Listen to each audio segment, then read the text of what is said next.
Hi girls! Aujourd'hui je ne vais pas te parler en anglais mais je vais te parler des étapes donc à bien respecter pour réaliser ton bain d'huile. C'est parti! Premièrement, choisis bien ton huile. Donc il est vraiment nécessaire de choisir une huile qui va permettre donc soit de rééquilibrer par exemple ton problème de cuir chevelu, soit d'apaiser les démangeaisons que tu as, ou alors par exemple de soigner ton problème de pellicule. Donc tout d'abord, pour le bain d'huile, je te conseille de choisir une huile que tu vas appliquer sur le cuir chevelu. Alors bien sûr, elle peut être différente de celle que tu appliques sur tes longueurs, car le problème que tu veux régler peut être bien évidemment différent entre ton cuir chevelu et tes longueurs. Donc si tu as par exemple un cuir chevelu gras, tu vas choisir l'huile de nigel ou de jojoba pour essayer de le rééquilibrer. Et si tu as les pointes sèches, tu vas plutôt préférer à appliquer sur tes pointes de l'huile de coco ou encore de l'huile d'argan. Donc choisis bien ton huile et veille à ce que celle-ci soit bio, ce qui est bien sûr meilleur pour tes cheveux. Si tu as d'autres problématiques que le cuir chevelu gras ou les pointes sèches, je t'invite à rechercher par exemple sur Aromazone, en fonction de ton type de cheveux, quelles huiles pourraient être vraiment idéales pour toi. La deuxième étape, donc avant de réaliser ton bain d'huile, c'est de bien démêler tes cheveux. Donc tu vas me dire, oui d'accord, démêler mes cheveux, mais moi je le fais après, normalement après le shampoing.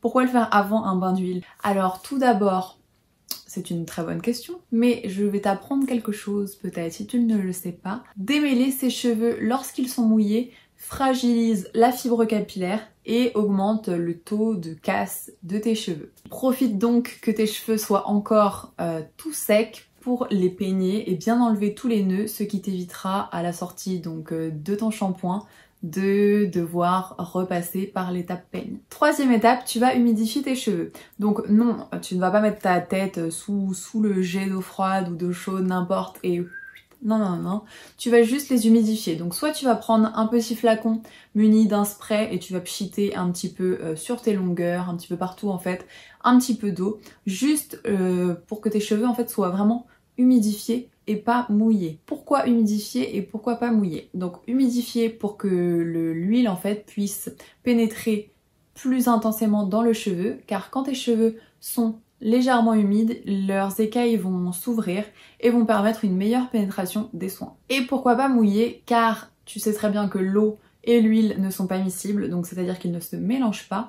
Et si ton cheveu est totalement imbibé d'eau, l'huile, donc les bienfaits de tes huiles ne pénétreront tout simplement pas dans ta fibre capillaire. C'est comme si tu auras appliqué de l'huile pour rien. Ensuite, on passe à la quatrième étape qui est l'application de l'huile. Donc si tu as choisi une seule huile ou plusieurs, n'importe, soit tu fais ton petit mélange, soit tu prends directement du flacon en fait de ton huile. Donc ce que tu vas faire, c'est que tu vas prendre une petite dose d'huile dans ta paume de main. Tu vas vraiment venir la frotter pour la réchauffer. Et ensuite, tu vas par exemple prendre une mèche et appliquer l'huile le long de ta mèche pour n'en mettre pas trop, donc pas mettre trop d'huile, mais ne pas en mettre non plus pas assez. En fait, on voit souvent des personnes qui demandent oui, mais quand je fais un bain d'huile, est-ce qu'il faut que vraiment j'imbibe en fait toute ma chevelure d'huile, comme si on allait plonger tous nos cheveux dans de l'huile? Non, le but ce n'est pas ça. En fait, le cheveu a une capacité d'absorption maximale. Donc c'est-à-dire que si vous lui mettez trop d'huile, toute l'huile qui est en trop va justement être en trop et ne servira à rien. Elle ne sera pas absorbée par le cheveu et n'aura au final pas plus de bénéfices pour ton cheveu que si tu n'avais mis que très peu d'huile.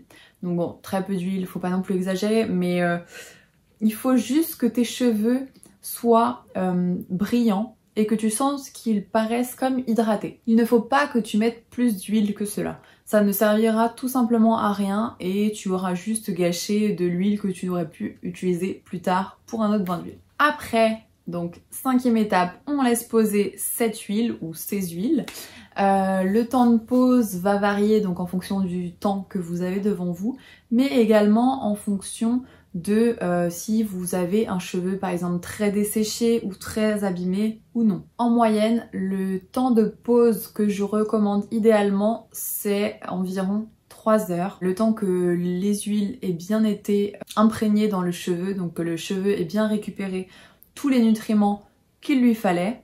Et si tu souhaites par exemple laisser poser tout ton bain d'huile une nuit, tu peux très bien le faire, mais comme je disais précédemment, vu que ton cheveu a une quantité d'absorption maximale, bon, on ne sait pas vraiment de combien c'est, donc 3 heures sont amplement suffisantes, mais si tu doutes des effets que peuvent avoir les huiles en 3 heures sur tes cheveux, privilégie peut-être une nuit de sommeil avec ton bain d'huile sur la tête et ça peut pas faire de mal de toute façon, donc entre minimum 3 heures et une nuit. Donc j'ai oublié mes petits bonus. Une fois que tu as appliqué l'huile sur tes cheveux, je te conseille d'appliquer, donc après la pose de tes huiles, une serviette bien chaude qui va ouvrir tes écailles et amplifier donc l'effet que les huiles auront sur tes cheveux. Une fois que tu as laissé poser donc minimum 3 heures ou toute la nuit selon ton choix, tu vas passer donc au rinçage des cheveux. Là, l'idéal serait de faire un seul shampoing, car si tu fais 2 ou 3 shampoings, oups, j'ai postillonné. Si tu fais 2 ou 3 shampoings, tu auras